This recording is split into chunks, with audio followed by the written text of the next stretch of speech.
Hi, Alex. I thought we'd update the general public with the news on pumpkin, which is getting tighter and tighter, it seems, on the run-up to, well, we're just at the planting stage, I guess, really. Not there yet, but it's going to go in soon, we've come to the pretty much the end, the commercial end of the Chinese festival. So, what's the news on pumpkin? Well, it seems that after our new year, both the Shineskin and the GWS went up, kept going up, even though quite a lot of importers were taking their deliveries for January arrivals. So there's material available on the spot in the UK, but replacement prices at China are still very firm. Okay. And there seem to be issues relating to GWS more than Shineskin. Okay. Two big factors are seeds that have frozen while growing and are then harvested. They tend to have high ochratoxin risks. Okay. And more open to mold damage, I guess. Yeah. And the second issue is for organic GWS, which is quite popular in mainland Europe. Genuine organic is becoming difficult to find.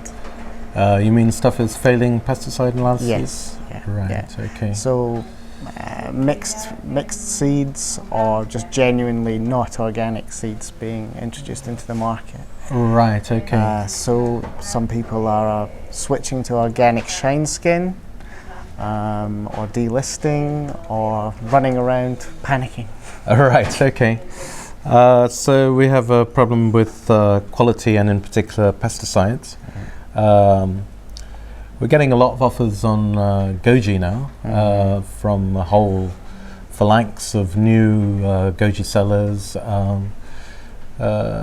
Do you think there might be similar problems there? This has always been a troublesome product in terms of pesticides. Yeah, I think every year we get feedback from new buyers saying, "Oh, you're too expensive for goji berries. You're too expensive," and they're usually absurdly lower.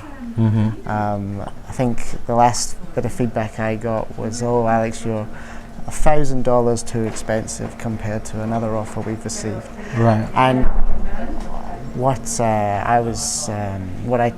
I say to all buyers is, if it is markedly cheaper, and it seems too good to be true, it is because it is too good to be true. It's if they have no pesticide or sulfur test results, or if their sulfur or pesticide results are from a Chinese lab.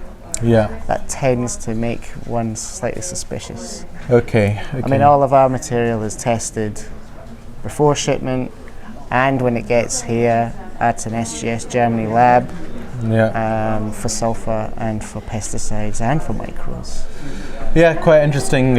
One of our long-term goji suppliers drew my attention to a picture in Alibaba, which seemed to show our cartons being packed by a supplier we'd never heard of. Yeah. And in fact, the pictures were of a factory that we've used for 4 or 5 years, which I say I know quite intimately, and they were our cartons. So people are doing a fair amount of misrepresentation to the extent of just grabbing any pictures in the internet and downloading them and making a brochure out of them. Yeah. So we just have to be very careful with who you deal with these days, because a picture doesn't prove anything. Yeah, I agree.